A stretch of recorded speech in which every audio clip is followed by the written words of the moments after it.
नमस्ते everyone, Monika astrology में आपका बहुत बहुत स्वागत है। आज हम बात करने जा रहे हैं कर्क लग्न की और नवंबर महीने के राशिफल की। सबसे पहले शुरुआत करेंगे ग्रह गोचर के साथ। सूर्य 1 से 15 तारीख तक तुला राशि में और 16 से 30 तारीख तक वृश्चिक राशि के अंदर रहेंगे। मंगल पूरे ही महीने वृश्चिक राशि के अंदर भ्रमण करने वाले हैं। बुध जो है 1 से 22 तक वृश्चिक राशि में और 23 तारीख से तुला राशि के अंदर प्रवेश करेंगे। 9 से 29 तक बुध वक्री हो रहे हैं, तो ये भी बहुत महत्वपूर्ण बात है जिसे हम चर्चा करेंगे। शुक्र 2 से 25 तारीख तक तुला राशि में और 26 तारीख से वृश्चिक राशि के अंदर रहेंगे। गुरु 11 तारीख को वक्री हो रहे हैं, ये भी बहुत इंपॉर्टेंट है। जो आपके लग्न के अंदर होंगे तो उसकी भी हम बातचीत करेंगे। सबसे पहले शुरुआत करेंगे आपके लग्न के साथ।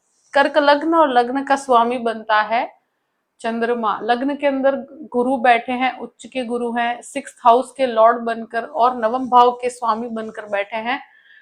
तो ये समय के अंदर मैं एक ही चीज कहूंगी कि आपका जो काम करने का तरीका बहुत ज्यादा अप्रिशिएट किया जाएगा, लोगों के बीच में आपके मान सम्मान की वृद्धि होगी। 11 तारीख के बाद जो गुरु वक्री हो रहे हैं, इस समय के अंदर आप आध्यात्मिक रिसर्च या किसी भी प्रकार के रिसर्च ओरिएंटेड काम में अगर आगे बढ़ते हैं तो वहां सफलता प्राप्त होगी। टीचिंग क्षेत्र वालों के लिए ये समय बहुत अच्छा रहेगा और इस समय के अंदर एक ही चीज है कि आप हर चीज का एनालिसिस कर पाएंगे। जो भी हीलिंग आप अपना खुद का सेल्फ हीलिंग भी कर सकते हैं और किसी न किसी की हेल्प भी कर सकते हैं हील होने में। इस समय के अंदर आपके नॉलेज में काफी वृद्धि होगी और बहुत ही एफिशिएंटली चीजों को आप बेहतर तरीके से कर पाएंगे। भाव की बात करते हैं, द्वितीय चतुर्थ भाव में और फिर पंचम भाव के अंदर है। केतु यहाँ पर स्थित है। यहाँ पर फैमिली से थोड़ा सा डिटैचमेंट की परिस्थिति क्रिएट होती है। कोई भी प्रॉपर्टी इन्वेस्टमेंट की तरफ अगर जाते हैं तो ये समय के अंदर आगे बढ़ सकते हैं। सेविंग्स यहाँ पर एक तरह से ग्रेजुअल लेवल तक हो पाएगी और इन्वेस्टमेंट करना चाहते हैं या प्रॉपर्टी के अंदर आप कर सकते हैं। इस समय के अंदर फैमिली से रिलेटेड कोई भी प्रकार के विवाद में पड़ने से आपको हो सके तो बचना चाहिए, मगर फैमिली से आपको हेरिडिटी से काफी अच्छे लाभ होंगे। तृतीय भाव की बात करते हैं। तृतीयेश वक्री होकर पहले तो पंचम भाव में और फिर चतुर्थ भाव में। देखिए, ये एक ऐसी परिस्थिति है कि बुध का वक्री होना इस समय में एक ही चीज है कि कोई भी प्रकार का आपका इलेक्ट्रिक चीजें खराब होने की संभावनाएं ज्यादा बनती है। दूसरी चीज, यहाँ एक जगह से दूसरी जगह पर ट्रांसफर होने की संभावनाएं भी बहुत ज्यादा बनती है। ये एक ऐसा समय है कि जहां पर मुख्य रूप से देखा जाए कि कोई भी प्रकार का ट्रांसफर होगा तो वो कंफर्ट जोन लेकर एकदम से नहीं आएगा, तो चीजों को सीखने की प्रक्रिया रखिएगा। यहाँ कोई भी कम्युनिकेशन से रिलेटेड अगर काम करते हैं तो 9 से लेके 29 तक यानी 9 to 29 तक आपको कम्युनिकेशन या आपके डॉक्यूमेंट्स, आपकी ईमेल राइटिंग, आप जो भी करते हैं, कोई भी आईटी से रिलेटेड काम करते हैं तो वो सभी चीजों को 2 से 3 बार चेक करके आगे बढ़ाइएगा। यहाँ गलती होने की संभावनाएं बनती है। कोई भी कम्युनिकेशन है बहुत प्री डिसाइड करके कीजिएगा। कहीं पर भी आपको अगर मीटिंग में जाना है या कोई भी इस तरह का काम कर रहे हैं जो बहुत इंपॉर्टेंट है, या कोई भी प्रकार का आपका डॉक्यूमेंट बन रहा है, कोई प्रॉपर्टी रिलेटेड डॉक्यूमेंट बन रहा है, तो वहां पर भी आपको 2 से 3 बार चेक करके आगे बढ़ना है। चतुर्थ भाव की बात करते हैं। चतुर्थ भाव में शुक्र है और बुध यहाँ पर ही वक्री अवस्था में आएंगे 23 के बाद। सूर्य यहाँ पर नीचस्थ रहेंगे। देखिए, ये सारी परिस्थितियों में आपको प्रॉपर्टी से काफी अच्छे लाभ दिखते हैं। प्रॉपर्टी लेना चाहते हैं या प्रॉपर्टी बेचना चाहते हैं, इस प्रकार के लाभ यहाँ बने हुए हैं। प्रॉपर्टी के अंदर रिनोवेशन करवाना चाहते हैं तो इंटीरियर के लिए ये समय बेस्ट रहेगा। 23 से जो बुध का वक्री भ्रमण यहाँ पर आता है तो वहां पर कोई व्हीकल खरीदना चाहते हैं, व्हीकल के अंदर कुछ खराबी हो सकती है, इस तरह की समस्याएं क्रिएट होती है। मगर आपके लिए चीजों को रिनोवेट करवाने में ये समय रहेगा। उसके पीछे कुछ खर्च भी होगा जो आप बहुत अच्छे तरीके से कर पाएंगे, मगर फाइनेंशियली ये समय आपके लिए लाभकारी ही है प्रॉपर्टी की बात की जाए तो। पंचम भाव की बात करते हैं, पंचमेश मंगल बनकर स्वगृही अवस्था में है और पंचम दशम भाव का स्वामी बनकर यहाँ पर मंगल बैठे हुए हैं। तो ऐसी परिस्थिति में मैं डेफिनेटली कहूंगी कि जो भी शेयर मार्केट से संबंधित काम करते हैं उनको लाभ होंगे। दूसरा, जो भी एक तरह से कहा जाए कि स्टूडेंट्स हैं, स्पेशली स्पोर्ट्स के स्टूडेंट्स हैं या आईटी क्षेत्र या मेडिसिन के स्टूडेंट्स हैं, बहुत अच्छा परफॉर्म कर पाएंगे। देखिए, बुध यहीं पर वक्री हो रहे हैं, तो इस समय में आपको डेफिनेटली बहुत ध्यान से पढ़ाई करनी होगी। इस समय के अंदर कोई भी भटकाव में नहीं पढ़ना है, कोई कोर्स में बदलाव नहीं करना, मगर हाँ, कहीं पर भी आपको अगर स्थान परिवर्तन मिलता है स्टूडेंट्स को, तो आपके लिए लाभकारी रहेगा। इनिशियल पार्ट पर आपको थोड़ा सा कंफर्ट जोन मिलने में समस्या होगी, मगर आपके लिए बेहतर परिस्थिति है। 9 से लेके 29 तक, जब तक बुध वक्री है, किसी भी प्रकार के झगड़े विवाद में स्टूडेंट्स को नहीं पढ़ना है। ये जरूर है कि जो विदेश जाकर पढ़ाई करना चाहते हैं उनके लिए ये समय फायदे कारक रहेगा।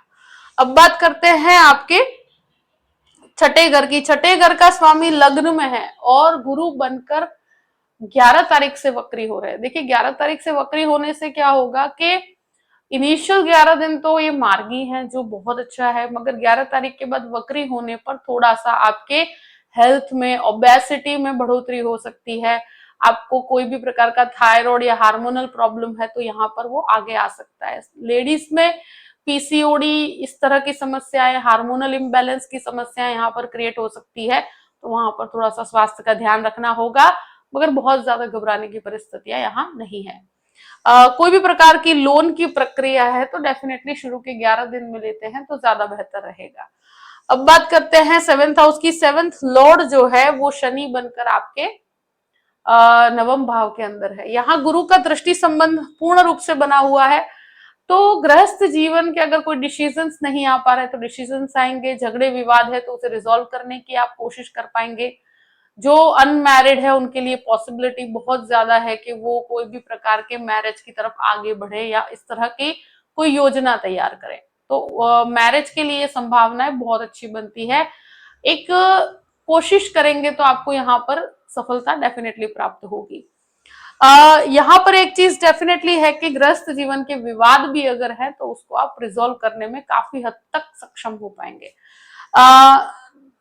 अष्टम भाव की बात करते हैं। अष्टमेश नवम भाव में है, अष्टम भाव में राहु है। यहाँ पर मेडिसिन या आईटी की रिसर्च या किसी भी प्रकार के आध्यात्मिक रिसर्च के लिए आप कोई स्क्रिप्चर्स की पढ़ाई करना चाहते हैं, कुछ ऐसा लर्निंग करना चाहते हैं, तो उसके लिए समय बहुत ही बेहतर रहेगा। यहाँ पर लोगों को अपने जो बातें लोगों से आप शेयर करते हैं तो सोच समझ के कीजिएगा। जो भी आप बात करते हैं उसको अपने तक रखिए। अगर आप कोई भी चीज में सक्सेसफुल होते हैं तो वो बहुत ज्यादा लोगों के बीच में मत बताइएगा, क्योंकि यह नजर लगने की समस्याएं भी क्रिएट होती है। नवम भाव की बात करते हैं। नवमेश लग्न के अंदर है, 11 तारीख के बाद वक्री होंगे। नवम भाव में शनि ऑलरेडी वक्री चल रहे हैं। ये एक ऐसी परिस्थिति है कि पिता के बिजनेस से काफी अच्छा लाभ है। आध्यात्मिक चिंतन बहुत बढ़ोतरी होगी। स्पिरिचुअल डेवलपमेंट ज्यादा होगा। स्पिरिचुअल यात्राओं के लिए समय बहुत अच्छा है। भाग्य के अंदर बढ़ोतरी है। वक्री होने की वजह से जल्दबाजी मत कीजिए कहीं पर भी, क्योंकि धीमापन थोड़ा सा आपके कार्य में महसूस होगा आपको। दशम भाव की बात करते हैं। दशम भाव का स्वामी जो है वो आपके पंचम भाव में है, तो ये डेफिनेटली है कि आपके कार्य के अंदर आप अपने बच्चों को इन्वॉल्व कर पाएंगे। शेयर मार्केट से संबंधित काम करते हैं तो आपको ग्रेजुअल लेवल तक यहाँ पर सफलता मिलेगी। बहुत बड़े रिस्क नहीं लीजिएगा, मगर जो भी लेते हैं उसमें आपको सफलता मिलेगी। अच्छा, आप काफी अच्छा अर्निंग कर पाएंगे। टीचिंग क्षेत्र वालों के लिए भी ये समय बहुत अच्छा है। यहाँ पर जो भी आप हायर एजुकेशन के अंदर पढ़ाई करवाते हैं या जो प्रोफेसर्स हैं या बहुत अच्छे लेवल तक आप काम कर रहे हैं तो वहां पर आपको सफलता प्राप्त होती है। यहाँ पर मेडिसिन से संबंधित अगर कोई भी कार्य करते हैं तो उसमें भी सफलता है। बिजनेस के अंदर भी बढ़ोतरी होगी। 11th हाउस की बात करते हैं। 11th लॉर्ड जो है वो चतुर्थ भाव में है, तो लाभ की पूरी तैयारी है कि आपको प्रॉपर्टी से बहुत बड़ा लाभ हो। प्रॉपर्टी बहुत अच्छी बन पाएगी और उसको रिनोवेट भी करवा पाएंगे। यहाँ पर फाइनेंशियल गेन डेफिनेटली प्रॉपर्टी से ज्यादा है। कोई भी प्रकार का इन्वेस्टमेंट अगर प्रॉपर्टी में करते हैं तो भी आपके लिए लाभकारी अवस्था है। एक चीज जरूर कहूंगी कि इस समय के अंदर बुध वक्री होने की वजह से बहुत जल्दबाजी नहीं करनी, किसी न किसी की सलाह लेकर काम कीजिए। जो भी कम्युनिकेशन है सोच समझ के कीजिएगा। कहीं पर भी आप बिजनेस से रिलेटेड भी आप कम्युनिकेशन करते हैं तो सोच समझ के करना चाहिए।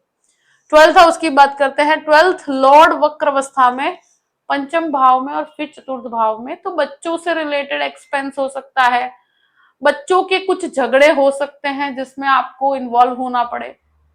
यहाँ पर एक है कि बच्चों के एजुकेशन के पीछे कुछ एक्सपेंस हो सकते हैं। यहाँ पर एक चीज मैं जरूर कहूंगी कि 23 तारीख के बाद अगर कोर्ट कचहरी से रिलेटेड कोई भी विवाद है तो वहां पर आपको सफलता डेफिनेटली प्राप्त होगी, मगर इनिशियल 4-5 दिन यानी 23 से लेकर 29 तक आपको शांति रखनी है। 23 से 29 तक कोर्ट कचहरी के मैटर में किसी भी प्रकार का अगर विवाद है तो उसको बढ़ावा नहीं देना है। यहाँ इस समय के अंदर कोर्ट कचहरी के मैटर में जल्दबाजी बिल्कुल मत कीजिएगा। यहाँ पर वाणी कहीं पर कंट्रोल से बाहर जा सकती है। आपके प्रॉपर्टी के पीछे कुछ एक्सपेंस हो सकता है, तो यानी कि उसके रिनोवेशन के पीछे एक्सपेंस हो सकता है, तो खर्चों पर थोड़ा सा नियंत्रण रखिएगा। बाकी हर तरह से आपके लिए फाइनेंशियल गेन बने हुए हैं। जो भी परिस्थिति है मैंने आपके सामने रख दी है। आई होप कि ये वीडियो आपको पसंद आया होगा। पसंद आया हो तो लाइक भी कीजिएगा और सब्सक्राइब भी कीजिएगा। Thank you so much. जय श्री कृष्णा।